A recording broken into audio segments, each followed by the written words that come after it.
민주당 이재명 후보 선대위가 대선 기여도를 지방선거 공천에 반영하고 선대위 인원의 30%를 지역과 현장에 파견하기로 했습니다.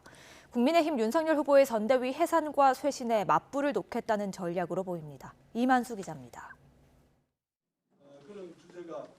국민의힘 윤석열 후보가 선대위 해체와 재구성, 김종인 전 위원장과의 결별을 선언한 같은 날, 민주당 이재명 후보 선대위도 기자회견을 자청했습니다.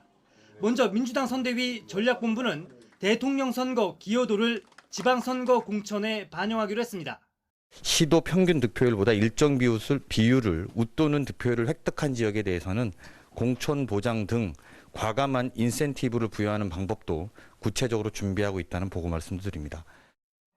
선대위 인원 30%를 지역과 현장으로 보내겠다고도 약속했습니다.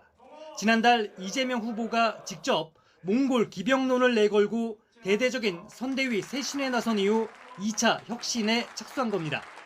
민주당은 또 대선 과정에서 문제를 일으킬 경우 단 한 번의 잘못에도 업무에서 배제하는 원스트라이크 아웃제도 도입해 선대위를 더욱 엄격히 운용하겠다고 강조했습니다. 자만에 빠져서는 안 된다, 오만에서는 선거에서 질 수밖에 없다는 등 최근 불거지고 있는 자성론의 연장선으로 해석됩니다. 특히 기분에 취해서 SNS에 치기 어린 글을 올리거나 오만한 자세를 보여서는 안 될 것입니다. 저부터 현장에서 모범을 보이고 더욱 엄중하게 대선에 임하겠습니다. 이재명 후보 역시 최근 지지율 상승세에 민심은 하늘의 뜻처럼 두려워해야 한다면서 최선을 다하겠다고 몸을 낮췄습니다.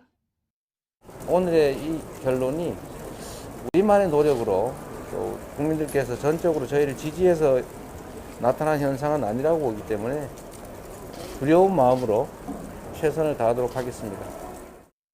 이재명 후보가 이번 주말부터 시민들의 쓴소리를 직접 듣겠다면서 대중교통 유세에 나서는 건 역시 더 낮은 자세로 선거에 임하겠다는 후보의 의지가 반영된 것으로 보입니다. YTN 이만수입니다.